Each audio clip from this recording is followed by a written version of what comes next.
C'est pas faute de l'avoir dit, répété, répété, répété, tout ce que vous voulez. Le PSG pourrait se montrer actif au mercato hivernal. C'était l'été dernier qu'il fallait s'y mettre, qu'il fallait être au taquet. On avait prévenu sur certains joueurs qu'ils ne pourront pas accumuler. Et j'espère qu'il n'y aura pas d'autres blessés derrière. Mais c'est pas possible. En fait, le corps humain, tu peux gagner des millions, c'est pas ça qui va te donner que ton corps va suivre toute cette cadence-là, tout simplement. Le club réfléchit au recrutement de 3 joueurs pour pallier aux blessures. Un ailier gauche, alors ce qui veut dire du côté de, comment il s'appelle, de Nuno Mendes, un milieu de terrain et un défenseur.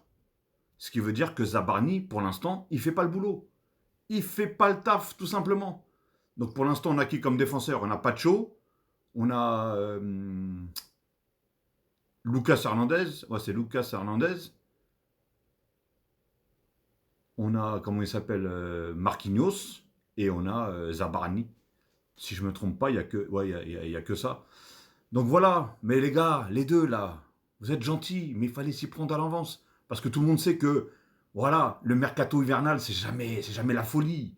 Il y a jamais grand-chose. Allez, tu vas peut-être picorer un petit truc à droite et à gauche, mais ça sera pas du haut level. Même si, voilà, on a compris le système du PSG, ils ne veulent plus de stars et trucs comme ça. Mais il faut quand même quelque chose qui tient la cadence. Parce que, comme on peut le constater, en Ligue, on a beaucoup de compétitions à jouer. On a, comment il s'appelle, on a beaucoup de compétitions à jouer. On a beaucoup de... Bah, certains joueurs ont la canne à jouer, la Coupe du Monde à jouer, etc. etc. Non. Donc voilà, on a la Ligue des Champions, la Coupe de France, le championnat, tout ça, on a tout ça à jouer. Donc il faut, surtout pour la Ligue des Champions, il faut que ça soit un joueur qui arrive à s'adapter assez rapidement. Enfin, des joueurs qui arrivent à s'adapter assez rapidement. Parce que franchement, j'ai vraiment peur.